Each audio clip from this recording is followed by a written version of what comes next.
let me tell you a little bit about who Kathleen is. She's the founder and chief vision officer of PowerHouse Consulting. Kathleen's an acclaimed contact center consultant and industry visionary. Kathleen has emerged as one of the most sought-after experts in the field of customer experience and works with the world's top customer-focused companies. She is widely published, and I'm very pleased to say she's part of our publication. So I'm delighted. I'm pleased too. I am pleased too. Thank you. I think you make us better. In many prestigious journals in the U.S. and abroad, and I was really just tickled to death to hear Kathleen was going to be here, because I think it was only about 2 weeks ago she was in Forbes magazine. So I felt like poor little contact center pipeline is in good company these days, so thank you. Forbes is in good company. Forbes, yeah.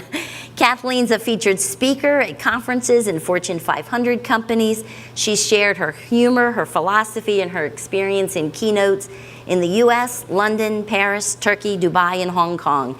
Kathleen has served as conference chair for the North American Conference on Customer Service Management. So we really are very pleased to have you here and to offer your insights. And one of the things I've always loved about Kathleen is I think that she has, through whether it's a keynote or an article she's writing or just a one-on-one conversation, it's always about how we need to elevate and be advocates for the jobs that we do, for the call centers, for the contact centers. So Kathleen, why don't you talk a little bit about your philosophy about what we do and why it's important? Well, I think particularly the contact center has become really recognized for what it should have been a long time ago. It is the hub of the enterprise. It is where contacts come in, they get handled, relationships are built, and that's the foundation upon which any additional sales or marketing resides upon. Because without that foundation, we're just going to, well, we all know it costs more to add a customer than it does to take care of your existing customers. Vendors, think about that. So when I look at the contact center, I see a couple of things. I see great opportunities, and I see a lot of folks who aren't enjoying those opportunities because we have self-identified as a factory-like, metric-driven operation to the executive level. The executive level looks at factories as what? Cost. Centers. Exactly. If you don't want to be looked at as cost, you have to contextualize those findings and those conditions and those statuses as damaging to the brand, as damaging to an asset. But to get that language right and to structure that change the target, change the view of how I call it visibility. How is your visibility? Does anyone here have marketing not tell you something? All the time. Okay, did they do it last year? You think they're going to do it next year? When the hell are you going to ask them? You can't just let people be running over you all the time because they're not telling you because they don't like you. They're not telling you because they don't see you. It's worse. Irrelevance is much worse than anger and hate. Anger and hate I can recognize, I can do something about it. Irrelevance I really have to chase. So when we become the value-added partner to those other parts of our enterprise, that's when they see us. What do we have to barter with? I call it, the only currency the contact center has to work with is information. So we have to mine the information, we have to structure the information in a way that helps us get what we want from other people. You want visibility? Structure your reporting to the executives around strategic drivers. You want to enjoy an effective cross-functional relationship? What do I know that would be important to you? And how can I grasp that and structure it so that we become the asset-based operation? And our greatest tool for that is the information we have. And quite honestly, service level, handle time, those are for the mechanics. They're not what we do. They're simply how we get the right number of people in the right place at the right time, doing the right things for the right price. Right. That's right. Well, and I think one of the things you just said that I think is just key that we just really need to emphasize, and that is the information that we gather in the call center is our currency in the larger organization. And I think, a lot of times we kind of keep that within our own four walls. We gather a lot of this information, but we keep it to ourselves. Where once we start sharing it, that's when people are like, that's the call center doing that for us. And we got to share what's kind of creepy. I mean, sometimes I was in a contact center a week or two ago, 3 weeks, I don't know, sometime recently, and they are they distribute across 28 locations, so they've got stuff being delivered every day all over the place, and they have a 20% call to order ratio. That is really high. I mean, anybody who is in e-commerce knows 20% call to order means there's something wrong somewhere. So I'm asking them, what's the hot zone? Of all these 28 locations, what's the hot ones? Do you know them? Well, we do. I said, well, what is being done about it? Who do you report that to? Well, we try to work it out together. Because these are the exact words. We don't want to throw anyone under the bus. The customer's and how's under that helping bus. you? That's Exactly right. That's Who's right. under the bus? The customer. Yeah. Because the concept or the thought that because I report a failure cross-functionally is something being done to somebody else says this organization has failed in its responsibility as an asset to the enterprise. How can we correct things in these environments when we're not escalating our findings, not in a punitive or accusatory way, but in a pure customer experience way? If customer experience is, I get what I ordered in the time frame you promised and the bill is correct. If any one of those promises fail, it's the contact center is very likely the party to see it first. So we can't adopt a posture that says, we together are not going to tell on each other. That's just ridiculous. And it's never going to elevate the contact center to a place of strategically identified as an asset as opposed to a liability or a challenge. And it never will elevate the customer experience. It's just going to hurt your brand. The customer pays the due, right? So those are brand damaging mindsets. So Kathleen, do you have any suggestions as to how we take back our power, how we leverage our rights, how we can, at events like this today, we're certainly sharing information. We can look at our processes and then examine what we do, and that's really the bottom line for, this session, for the event, to learn from vendors. But what do you think we can do? What are some real takeaways that helps us to elevate our own jobs and our own call centers within organizations? Any thoughts? In my experience, if you want to be elevated, the first thing we have to do is understand what is the strategic driver for the enterprise. What are we trying to achieve? And in almost every single strategy session I'm in with clients, customer experience is always put forward as, our number one strategic objective is customer experience. So, well, that's a great start. What does that mean? What do you want it to be? We want it to be great. Really great.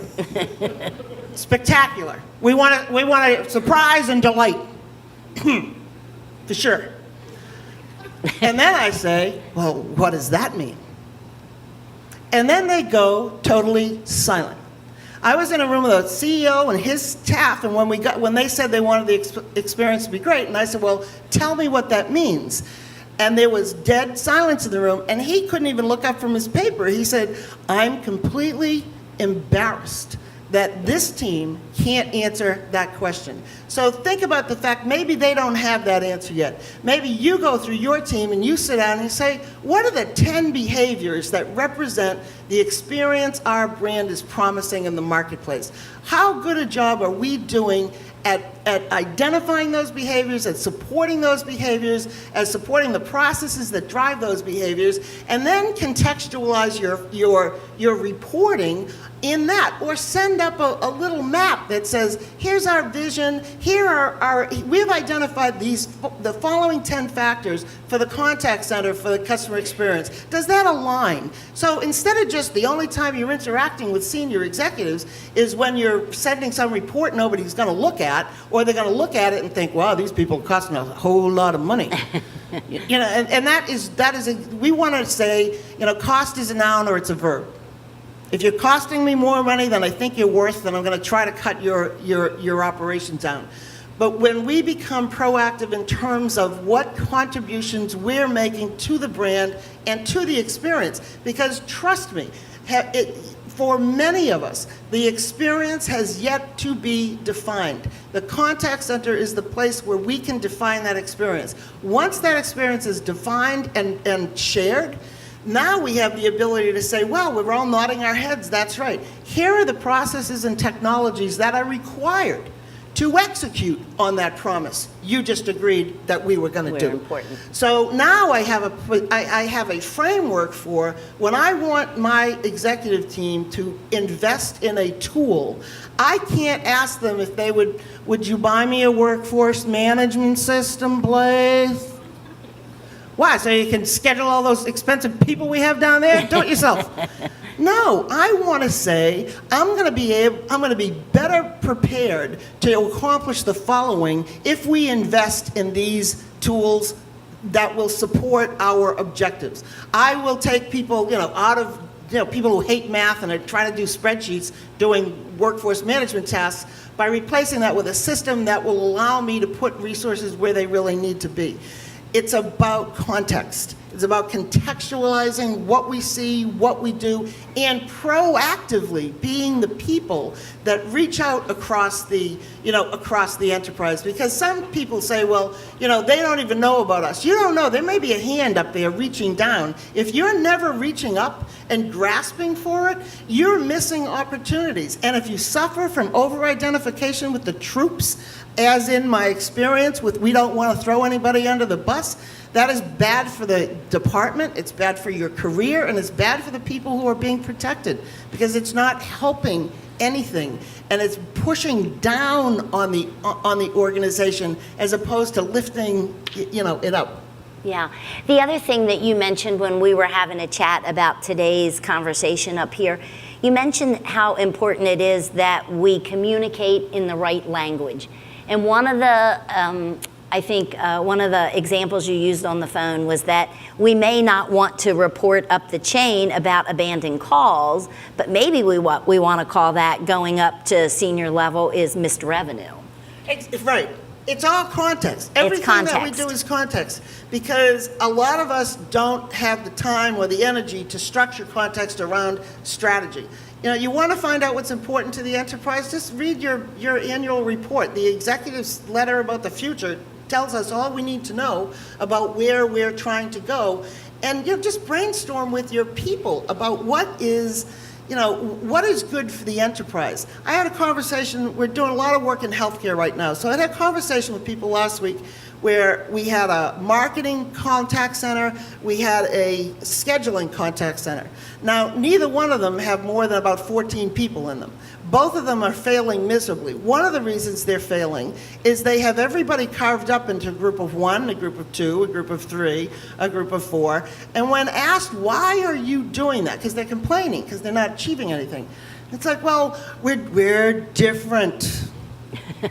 Everybody's different, urology, neurology, what other ologies there are, we're different. And so, well, let's take a step back from that. The interaction and the transaction, or the interaction may be different. Because very often the transaction, if you write down all the things that are similar, we got to get out of the business of identifying differences and get into the business of identifying similarities, because it's similarities in transactions and interactions that allow us to make a case for consolidation, virtual consolidation, centralization, so that we're recognizing that we're in a world where efficiency gains, operational efficiency is critical to long-term optimization. We have to be able to be in the business of doing that. So we have to condition ourselves to look at not what is different among us, but what is the same. It's like when you want to teach someone to go from service to sales. Now, we used to do this all the time. We'd have a group of agents. We'd go, okay, tell me all the skills you need for service. Dun, dun, dun, dun, dun, dun, dun, dun. Right. What do you need for sales? Dun, dun, dun, dun, dun. It's the exact same list with one exception. On the sales side, we want you to close. We want you to recognize opportunities and close the deal.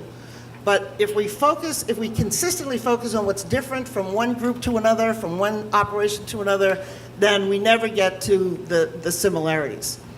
It's like contacts, frequency and complexity. How are we, most people know what the thing is that happens that's the most ridiculous or outrageous. But it's very difficult to get people to articulate how have you organized your contacts by frequency and complexity. High frequency, high complexity, like Jim just said, he's got mortgage people, that's a specialty. High frequency, low complexity, well, we should, either automate it, or I always say, elimination is infinitely more powerful than automation. How can we get rid of it? Right. That's the best thing to try to do. Yeah, eliminate whether it's it. going into an automated anything compared to coming into an agent. Or just make sure the orders go where they're supposed to go so no one ever has to call me. Right. Or proactively telling you there's been a delay or it's going to be, that's what I think as consumers, that's what we're craving, is never to have to, they say, well, we can give you this app or that app. I want you to do it for me. I'm growing a little weary of the DIY universe. I want someone to do something for me. Yes. Well, and some companies do that, and they do it very, very well. And other companies don't quite have that vision to see that, to see how they could help do that. And you can see what people focus on when they don't have, when they don't have vision. They're typically, you're going to see very narrowly focused. They're either focusing on the budget, or they're focusing on one more person, or they're focusing on some nit-ass piece of nothing that is nothing greather than a distraction. Now, that Kathleen, you told me you weren't going to curse up here today. Is ass a curse?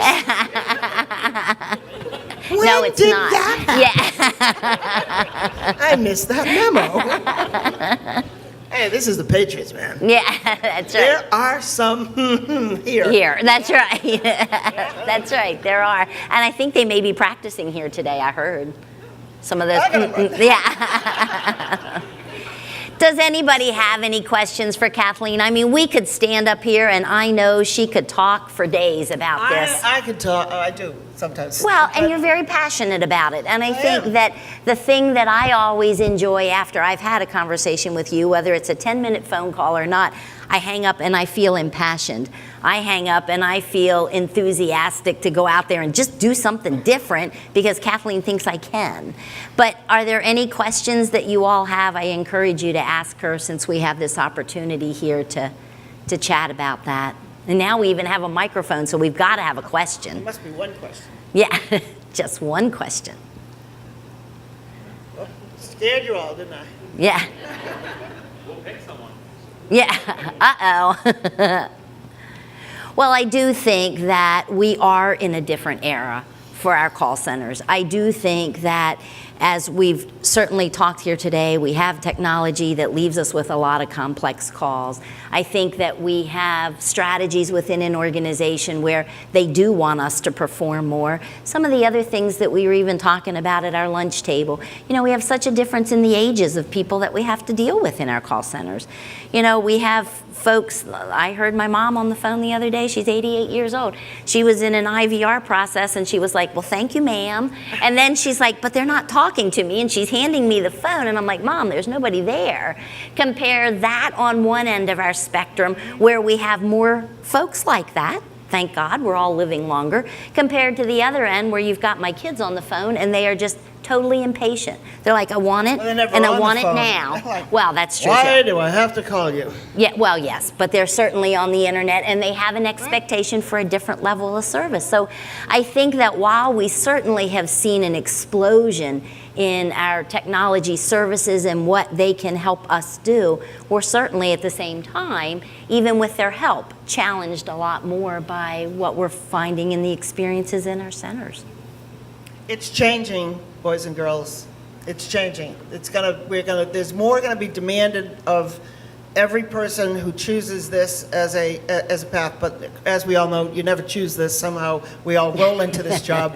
So having arrived here, it's actually a great. I think we have to be really good at explaining to people this is a great job opportunity. People forget that versus if you look at retail or you look at other jobs that are in this lane. For an entry-level position, contact centers tend to pay more, they tend to train better, and there are more opportunities. You can move it. You can move into more career paths, right? For other opportunities within an enterprise or other opportunities within this business. This business has a lot of opportunities for people who know how to manage an operation in a kind of an advanced state. Because what's happening is now that the executive level's here, and they are here, they're completely here, and they're spending a whole lot of money to help get this right in some organizations. So the requirements for the leadership team are changing, and it troubles me deeply when I see an organization that is building a new center or adding something to their operation or consolidating an environment, and they're not even considering the current leadership for roles in that new operation. Because they have come to believe that those people wouldn't be right for this. As if it was supposed to be their idea, but that's the idea. It needs to be our idea. You want to get a seat at the table? You need to be a proactive thinker. You need to get control of your technology. I've been in places recently which drive me out of my mind where call center people are actually calling an IT help desk to put a ticket in to change somebody's skill. That's ridiculous. That means that IT did not invite you to the table. They don't think you're capable, and it would be fine if IT had a clue. But in most cases, they don't have a clue, or they would never set it up that way. Because you'll never optimize the investment in your call center technology. You'll never optimize your process, and you'll never realize your investment, essentially. So, that's got to stop tomorrow. So, or do it this afternoon. Give them a call while you're here. When you get out of this session, We've had it. Yeah. Well, thanks, everyone. I hope you've enjoyed this last hour, and I hope that you've gotten a few nuggets to take away and think about and go back and ponder if they fit in your centers. But thank you very much for joining us. Cheers.